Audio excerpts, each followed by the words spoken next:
محمد کریم سید عالم صلی اللہ علیہ وسلم کا ارشاد ہے، جس نے خالص اللہ کی رضا کے لیے اپنا گھر بار چھوڑا، اللہ تعالیٰ اس کو دنیا میں بھی عزت دے گا اور آخرت میں بھی اللہ تعالیٰ اس کے گناہوں کو بھی معاف کرے گا اور جنت عطا کرے گا۔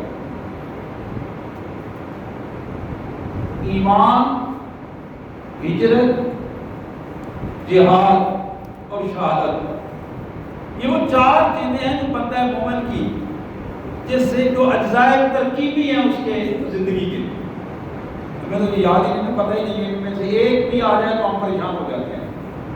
بعد ایمان کی آ جائے، ہجرت کی آ جائے، جہاد کی آ جائے، شہادت کی آ جائے تو ہم پریشان ہو جاتے ہیں، یہ کیا ہو گیا؟ جگہ پر انسان سامنے بیٹھے بیٹھے پریشان کرتا ہے، روڑا پاتا ہے، آر پاتی ہے، جگہ پر لے کر کھاتے پہ ہم کھاتے رہنے سے کیا ہے، دو کھاتے پہ چار کھا لیتے، یہ ایک سوچ ہے جو عمومی سوچ پیدا ہو جاتی ہے کہ آپ تو آرام سے بیٹھے ہوئے۔ تو میرے پیارے بھائیوں، یہی وہ کیفیت ہے غیرت ایمانی، جب قوموں کی زندگی سے ختم ہو جاتی ہے تو پھر قوموں کو اپنا وجود بے معنی محسوس ہوتا ہے، قوموں کو اپنا وجود بے معنی محسوس ہوتا ہے، وہ اپنے آپ کو دوسروں کا مرہون منت سمجھتے ہیں کہ وہ دوسرے چاہیں گے تو ہم زندہ رہیں گے، وہ نہ چاہیں گے تو ہم تو ان کے لیے، ان کی خدمت کے لیے۔ جب انسانی زندگی میں یہ تصورات آنا شروع ہو جائیں پھر وہ زندگی تباہی اور بربادی کا شکار ہو جاتی ہے۔ ہم مستقبل کا سودا کرتے ہیں، اور کیسے سودا کرتے ہیں؟ اس بندے سے میرے تعلقات بہت اچھے ہیں، اس نے کہا ہے کہ فلانے کو ووٹ دے دو، میں نے ووٹ دے دیا ہے، مجھے اس کا اندازہ ہی نہیں ہے کہ میرے اس ووٹ سے کیا تبدیلی آ رہی ہے اور کیا بنا ہے۔ میری نسلیں آگے تباہ ہو جائیں گی، میرا ملک برباد ہو جائے گا، میرا پورا معاشرہ تباہ ہو جائے گا، میرا دین تباہ ہو جائے گا، اس کا مجھے اندازہ ہی نہیں ہے۔ وہ میری برادری نے فیصلہ کر دیا تھا، میں نے اس کے حساب سے، میں نے مجبوری ہے برادری کے ساتھ،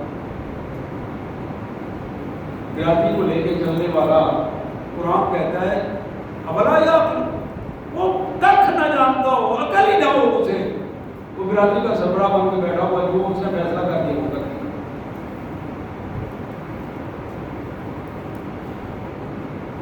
مفادات کا مسئلہ تھا، مفادات کا مسئلہ تھا، میرے مفادات اس سے وابستہ تھے، اب میں کیا کرتا؟ کاروباری معاملات تھے، باقی لین دین کے مسائل تھے، جو چھوٹے چھوٹے معاملات تھے جو ہر روز کام پڑتا تھا اور آنا جانا رہتا تھا۔ تعصبات کا مسئلہ تھا، میری اس کا علاقہ ایک تھا، میری اس کی زبان ایک تھی، روز ملنا بیٹھنا تھا، ذات ایک تھی، اسٹیٹس ایک تھا، اب میں کیسے اس کو چھوڑ کر اپنی مرضی کر سکتا تھا؟ یہ ساری باتیں صحابہ کرام نے جھیلی ہیں، ساری باتیں جھیلی ہیں۔ حضور صلی اللہ علیہ وسلم نے جب ان کو بلایا تھا، دعوت دی تھی، کلمے کی دعوت دی تھی، ان ساری باتوں کو ایک ایک صحابی نے جھیلا، ایک ایک صحابی نے، جو بڑے جرأت مند تھے وہ بھی یہ آزمائش سے گزرے، لیکن اپنے اسٹیٹس کے مطابق، اور جو غربا تھے، وسائل نہیں تھے، معاشرے میں غلامی کی زندگی بسر کر رہے تھے، انہوں نے اپنے اسٹیٹس کے مطابق وہ ظلم کیے۔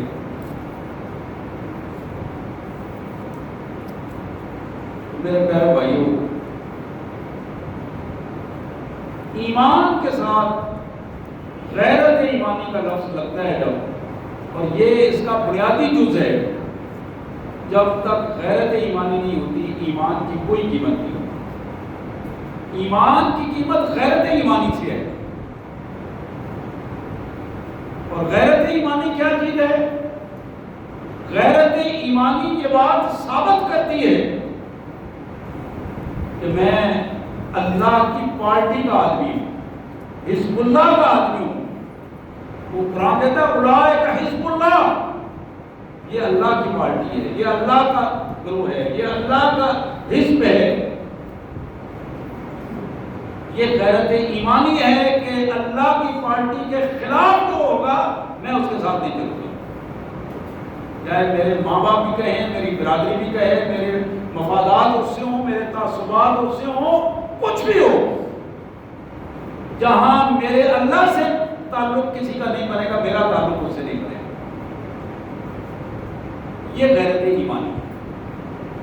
اب یہ غیرت جس میں موجود نہ ہو اور کہے میں مسلمان ہوں، ایمان ہوں، 5 وقت کی نمازیں پڑھے، حج کیا ہے، زکوٰۃ دے، لیکن جب اللہ کے غیرت کا مسئلہ آ جائے، اللہ کے نافرمانوں کے ساتھ کھڑا ہونے کا مسئلہ آ جائے، ان کی مدد کا مسئلہ، وہ بار بار کہہ رہے ہوں کہ تو چاچا ہے میرا، بھتیجا ہے، ماما ہے، میں تیری میری رشتہ داری ہے، مفادات ہیں، تعلق ہے، زمینہ دے بننے کٹھے گئے تھا. وہ بار بار یہ الفاظ کہہ رہا ہوں، لیکن غیرت ایمانی والا بندہ اس کی ایک بھی ماننے کے لیے تیار نہیں، اس لیے کہ وہ کھل کے کہتا ہے کہ میں نے شہادت دی ہے کہ اشہد ان لا الہ الا اللہ وحدہ لا شریک لہ. جب میں نے یہ کہہ دیا ہے، شہادت دے دی ہے، دل و دماغ کے ساتھ شہادت دی ہے، پھر دنیا کی کوئی طاقت، دنیا کا کوئی تعلق مجھے اس شہادت سے باز نہیں کر سکتا. میرے بھائیوں، یہی صحابہ کرام کا مشن ہے، اور حقیقت یہ ہے کہ یہی اسی مشن نے ابو ذر غفاری رضی اللہ تعالی عنہ، عظیم انسان، محمد کریم صلی اللہ علیہ وآلہ وسلم کے حضور پہنچے، بات سنی، کلمہ پڑھ لیا، مسلمان ہو گئے. اب حضور صلی اللہ علیہ وسلم کے اس دار ارقم سے کے نکلے، اپنے قبیلے میں جانا تھا. قبیلہ بنو غفار قبائل میں ایک خاص اہمیت رکھتا تھا، اپنے پنجابی کرتے چھوٹے کے حساب سے خاص ایک اہمیت رکھتا تھا. اکثر وہاں قبائل میں جو مارنے داڑنے والے لوگ تھے، جو ڈاکہ زنی کرنے والے لوگ تھے، قتل و غارت کرنے والے، اس قبیلے کا فرد تھا. جرأت مند آدمی تھا، غیرت مند انسان تھا. رسول اللہ صلی اللہ علیہ وسلم کے ہاں سے نکلے، گلی میں جا رہے ہیں باہر، اور کعبۃ اللہ کی طرف جا رہے ہیں کہ میں آخری طواف کر کے نکلتا ہوں. تو جب باہر نکلے گلی میں، اونچی آواز میں کہہ رہے ہیں لا الہ الا اللہ محمد رسول اللہ، اشہد ان لا الہ الا اللہ وحدہ لا شریک لہ واشہد ان محمدا عبدہ ورسولہ. اونچی آواز میں پڑھتے پڑھتے کعبۃ اللہ میں جا پہنچے. اب وہاں وہ سارے بدماش بیٹھے ہوئے تھے، وہ چدرا بھی تھی، بدماش بھی تھے، گنڈے بھی تھے، وہ سارے اکٹھے وہاں اپنے اپنے دائرے بنا کے بیٹھے ہوتے تھے.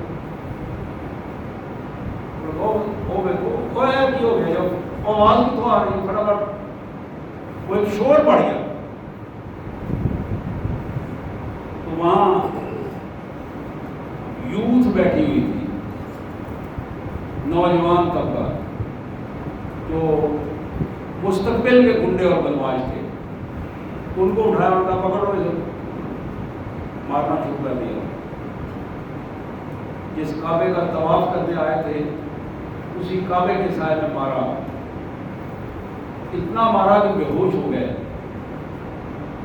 انہی بدماشوں میں سے ایک بندے نے پہچان دیا، اس نے کہا تم جانتے ہو کہ اس کو مارا یہ کون ہے؟ تو بے حیا لوگوں اپنے ہاتھوں کو روکو، کہیں کل مصیبت نہ پڑ جائے ہمیں. یہ قبیلہ بنو غفار کا آدمی ہے، اور وہ قبیلہ اگر ہم پر چڑھ دوڑا تو ہمارے پاس جواب نہیں ہوگا اس کا. اس کو چھوڑو اور مہربانی کرو، اس کو ہاتھ جوڑ کے اس کے گھر پہنچاؤ. اور جناب ابو ذر کو جب ہوش آئی تو پھر کہا اشہد ان لا الہ الا اللہ وحدہ لا شریک لہ واشہد ان محمدا عبدہ ورسولہ. یہ میں مثال دے رہا ہوں غیرت ایمانی کی. ورنہ آج کوئی کسی کا راستہ روک لے گا، اگلا کام تو بات ہے نا، راستہ روک لے تو اپنا نظریہ چھوڑ لے گا. لیکن آج بھی جو غیرت ایمانی رکھنے والے لوگ ہیں وہ وقت کے تابوت کو للکارتے ہیں اور کھلے انداز میں للکارتے ہیں. یہ للکارنا جو ہے، تابوت کو للکارنا، یہ سوائے سچے ایمان کی کیفیت کے علاوہ کوئی نہیں. ایمان کی یہ جرت ہے جو ایمان جرت دیتا ہے کہ وہ غیرت ایمانی کی کیفیت پیدا کر دیتا. ورنہ بڑی بڑی دنیا رات کی اندھیروں میں کچھ اور حالات ہوتے ہیں اور دن کی روشنی میں کوئی اور کیفیات ہوتی ہے. تو میں عرض یہ کر رہا تھا، یہ جو ملک سبا کا کہانی کائنات کے مالک نے ہمارے سامنے رکھی ہے، یمن کا ایک رنگ ہمارے سامنے رکھا ہے، اس ملک کی کیفیات رکھی ہیں، دائیں بائیں باغات کا ایک سلسلہ، ہر طرف پھل ہی پھل، وسائل کی دنیا سے بھرپور ملک، خوبصورت سرزمین، ہر طرف اللہ کی نعمتیں ہی نعمتیں. اور وہاں جو جملہ بولا، میں نے وہ جملہ بار بار میں کر رہا ہوں، بلدۃ طیبہ ورب غفور. پاک ملک اور مہربان رب، یہ دو چیزیں. تو میں یہ کہہ رہا تھا، مجھے بالکل یہ اپنے ملک کی تصویر نظر آ رہی ہے، ملک پاکستان اور مہربان رب. اور ہماری پوزیشن کیا ہے؟ فارغ نہ شکرے لوگ، اعراض کرنے والے لوگ، غیرت ایمانی سے بے پرواہ لوگ، خالی خولی ایمان کی کہانیاں سنانے والے. ان حالات میں محمد کریم صلی اللہ علیہ وسلم کی حدیث مبارک کئی دفعہ میں نے سنائی، آج پھر میں اس حوالے سے آپ کو سامنے پیش کروں گا. یہ غیرت ایمانی ختم کس طرح ہوتی ہے؟ فطری طور پر ہر انسان غیرت مند ہوتا ہے. ختم کون سی چیز کرتی ہے؟ غیرت ایمانی مادہ پرستانہ ذہنیت ختم کر دیتی ہے. جب آدمی دنیا کا کتا بن جاتا ہے، پھر وہ دنیا میں زر زمین کے پیچھے پڑ جاتا ہے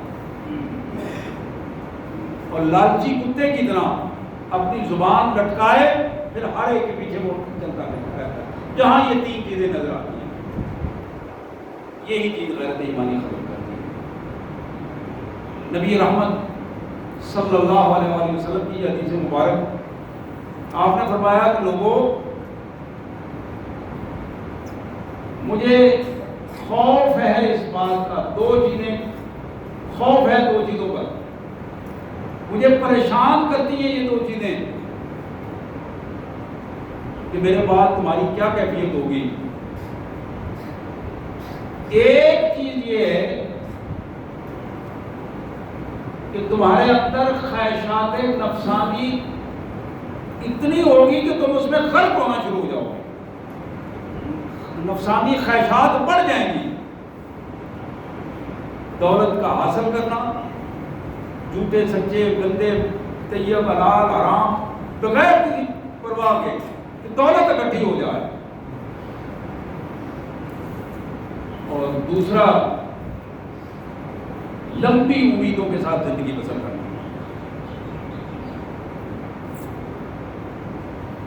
اللہ کے پیارے حبیب صلی اللہ علیہ وسلم نے فرمایا، میری امت کے لوگوں،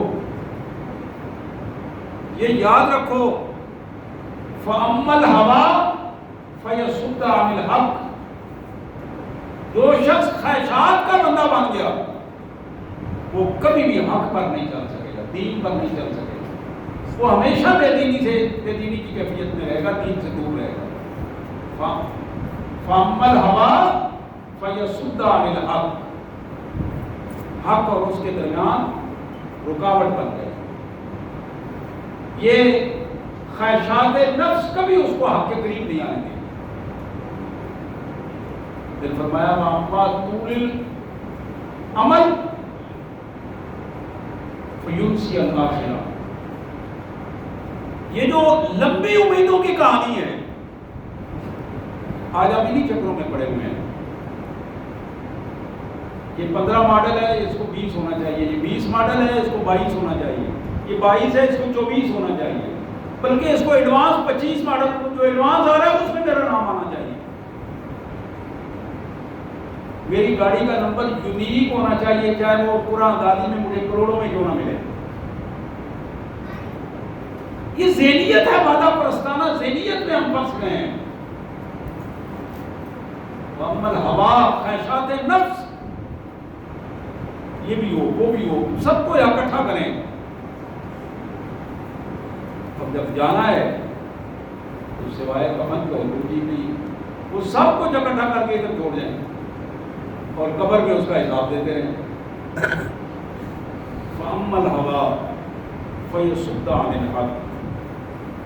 جو بندہ خواہشات کا بندہ بن گیا وہ ہمیشہ دین سے دور. اور جس بندے نے وَأَمَّا طُولُ الْأَمَلِ فَيُنْسِيَ الْآخِرَةَ، جس نے لمبی پلاننگ کر کے اپنے آپ کو اس منصوبہ بندی اور پلاننگ کے چکروں میں امیدوں کے ساتھ زندگی گزارتا ہے، یہ وہ بندہ ہے فَيُنْسِيَ الْآخِرَةَ، جو آخرت کو بلا دیتا. آخرت اس کو یاد نہیں رہتی. پھر اس کو یہی یاد رہتا وہ فلاں ٹارگٹ پہ پہنچا تھا، ابھی فلاں ہے، ابھی اس سے اگلا ٹارگٹ ہے، اس سے اگلا ٹارگٹ ہے. میرے آقا صلی اللہ علیہ وسلم نے فرمایا لوگوں، ہذہ الدنیا متحدۃ ذاہبہ، یہ دنیا اپنا بوری بستر باندھ کے واپسی کا سفر شروع کر چکی ہے. جا رہی ہے دنیا، اس کا سفر واپسی کا شروع ہو چکا ہے. وَهَذِهِ الْآخِرَةُ مُرْتَحِلَةٌ قَادِمَةٌ، اور آخرت اپنے آنے کا سفر شروع کر چکی ہے. یہ جا رہی ہے، آخرت آ رہی ہے. تمہیں دنیا سے اسی طرح جانا ہے جس طرح دنیا جا رہی ہے. تمہیں آخرت میں اسی طرح انٹر ہونا ہے جس طرح آخرت آ رہی ہے، تم اس میں آخرت میں داخل ہو رہے ہو. اور اسی کا نام انتقال ہے. یہ دنیا سے تم نے آخرت کی طرف جانا ہے. اور آپ نے فرمایا وَلَهُمُ الْبُنُونَ، ان دونوں کے چاہنے والے ہیں، بیٹے ہیں، ان سے پیار کرنے والے ہیں، دنیا سے بھی اور آخرت میں. آقا صلی اللہ علیہ وسلم نے فرمایا لوگوں، میرے امتیوں، یاد رکھو اگر یہ کام کر سکو تو ضرور کرنا. دنیا کے نسبت تم آخرت کے بیٹے بننا، آخرت کے چاہنے والے بننا، دنیا کے چاہنے والے نہ بننا. اور پھر ارشاد فرمایا لوگوں، آج تم جن حالات میں وقت گزار رہے ہو، یہ حالات عمل کی دنیا ہے، حساب نہیں ہے. الیوم عمل بلا حساب، یہاں عمل ہے، حساب نہیں ہے. وانتم غدا، اور کل جب تم آخرت میں جاؤ گے وہاں حساب ہوگا، عمل نہیں ہوگا. حساب بلا عمل. یہ ایک تصویر ہے جو میرے پیارے آقا صلی اللہ علیہ وسلم نے پوری کی پوری ہمارے سامنے رکھ دی. شروع سے لے کر آخر تک پوری ایک تصویر ہے ہمارے سامنے. یہ تصویر میرے لیے بھی ہے، آپ سب بھائیوں کے لیے ہے، میری بہنوں کے لیے بھی ہے. یہ خواہشات نفس میں جہاں ہم مرد آگے سے آگے بڑھ رہے ہیں، وہاں میری بہنیں اس سے بھی آگے بڑھنے کی کوشش کرتی ہیں. گھروں کا نظام تلپٹ ہو گیا ہے خواہشات نفس کی وجہ سے. گھروں کا نظام لمبی امیدوں سے تلپٹ ہو گیا ہے. اور بعض گھروں میں کمانے والا ایک ہی ہوتا ہے، لیکن گھر کے خواہشات کے مطالبات ختم نہیں ہوتے. اللہ کے رسول صلی اللہ علیہ وسلم نے اپنی امت کی اس بیٹی کو قطعاً پسند نہیں کیا جو اپنے گھر میں اپنے خامن سے ناجائز مطالبات کر کے اپنے گھر میں خام خواہ کی چیزیں اکٹھی کرتی رہی. کبھی اس کو پسند نہیں کیا. حضور اکرم صلی اللہ علیہ وسلم نے صابر اور شاکر بیوی کو، صابر اور شاکر بیٹی کو، صابر اور شاکر بہن کو، صابر اور شاکر ماں کو پسند کیا.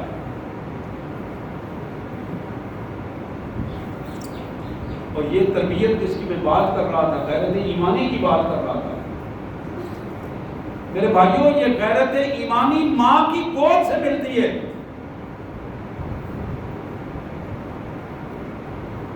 میں اپنی بہنوں تک، بیٹیوں تک یہ بات پہنچانا چاہوں گا کہ جن بچوں کی آپ تربیت کر رہے ہیں،